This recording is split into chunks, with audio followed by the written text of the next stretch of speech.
Quando você disse que foca em PGRS, eu queria só te dar um toque com relação a isso, tá? Por que que alguém paga por um PGRS? Por que que você acha que alguém paga por um PGRS? Eu vou te dar uma visão de quem está no mercado há muitos anos, tá? Eu também achava isso.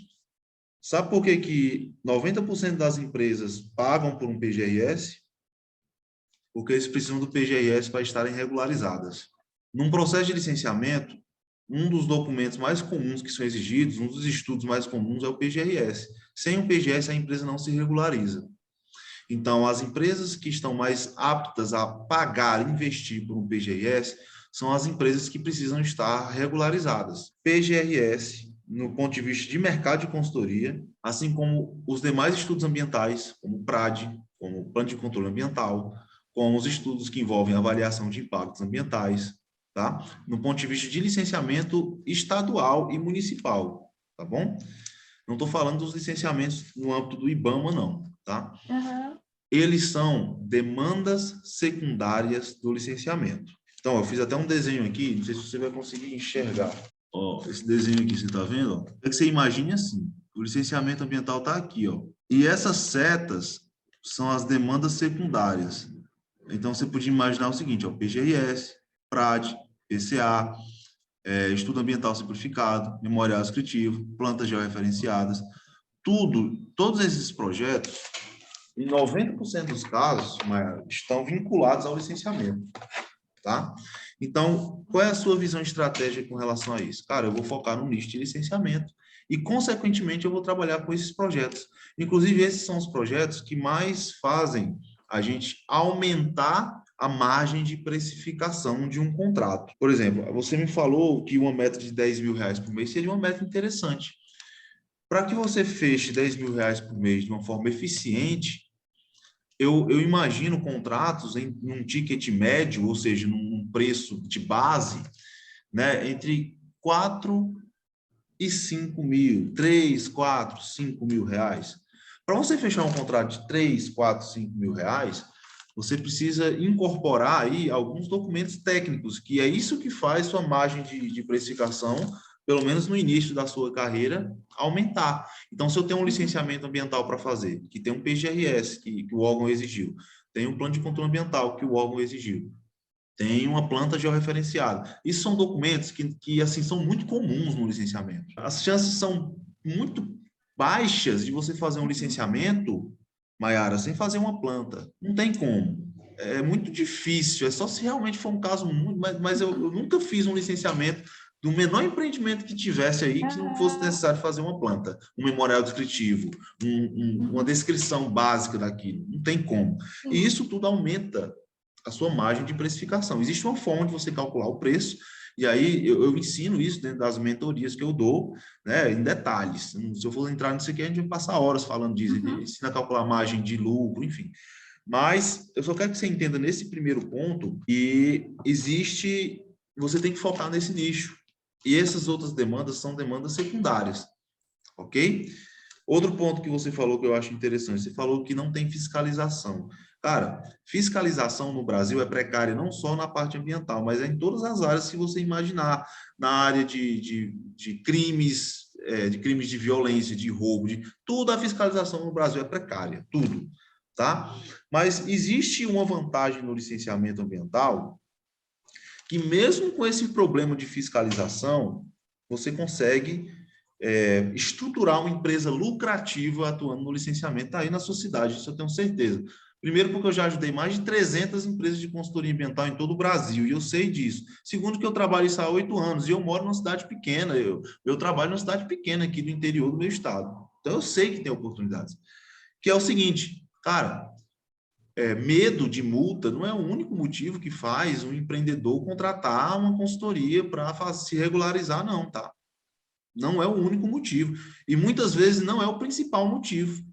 Vou só te dar um exemplo. Muitas empresas precisam da licença para poder vender seus materiais para outras empresas. Então, por exemplo, Uhum. um empreendimento de extração mineral. A maioria dos empreendimentos de extração mineral no Brasil são pequenas e médias empresas, não são as grandes empresas que a gente viu aqueles desastres lá em Minas Gerais. Aquilo ali é a grande minoria, ali é 1%.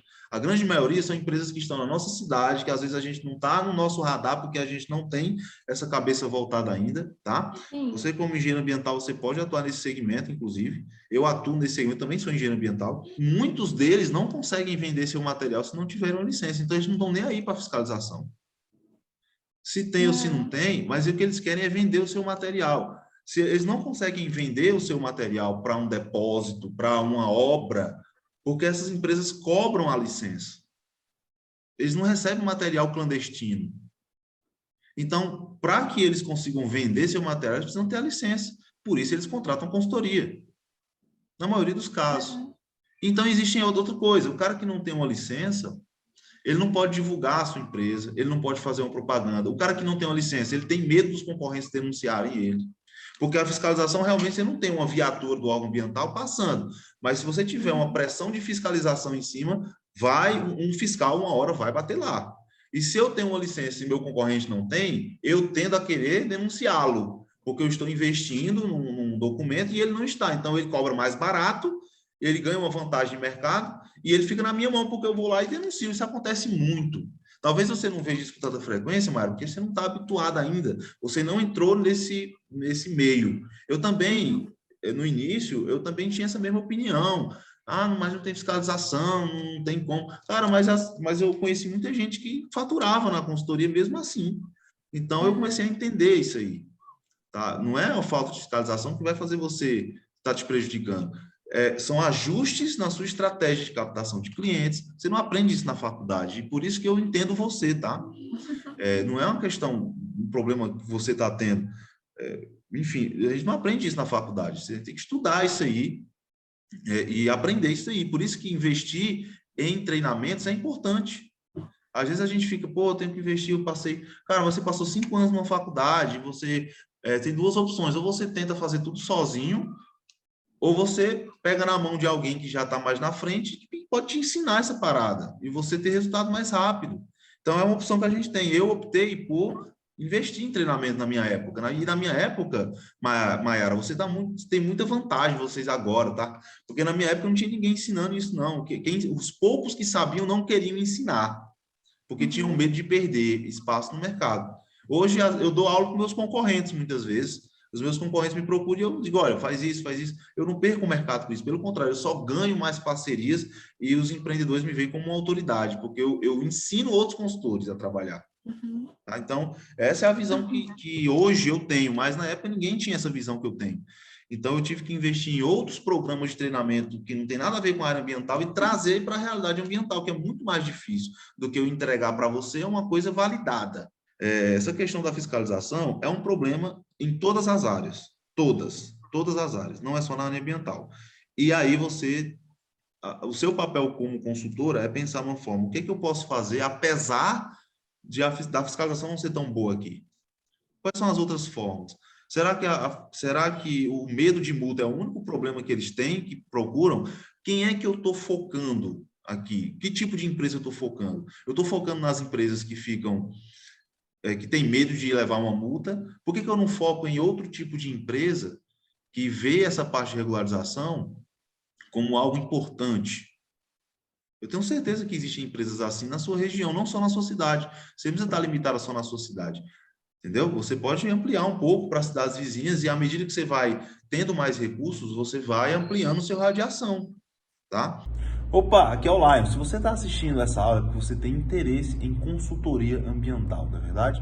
Você tem interesse em saber ou como você atua, como é que você começa na consultoria ambiental, como é que você alavanca a sua carreira na consultoria ambiental para atingir mais faturamento, mais clientes. Você tem interesse nessa parada, não é verdade? Então, olha, eu tenho um desafio para fazer para você. O que é que você acha da gente fazer uma sessão estratégica gratuita? Sim, sessão estratégica, eu e você. Uma conexão de mais ou menos uns 30 a 40 minutos, onde eu vou entender os teus objetivos, o que você está buscando, entender os teus desafios, os teus obstáculos, o que está te impedindo de alavancar a sua carreira hoje, e eu vou poder desenhar um plano de ação completo para você seguir, vencer esses obstáculos e alcançar seus objetivos. Eu e você, numa conexão via Zoom. O que é que você acha disso? Você tem interesse nessa oportunidade? Escuta bem o que eu vou falar. Aqui na descrição tem um link para você clicar e lá eu vou falar mais de detalhes sobre como é que funciona essa sessão estratégica. Então, olha, vamos fazer o seguinte, clica no link que está aqui na descrição, segue o passo a passo da próxima página e vamos agendar a nossa sessão estratégica. Você aceita o desafio? Então vai lá.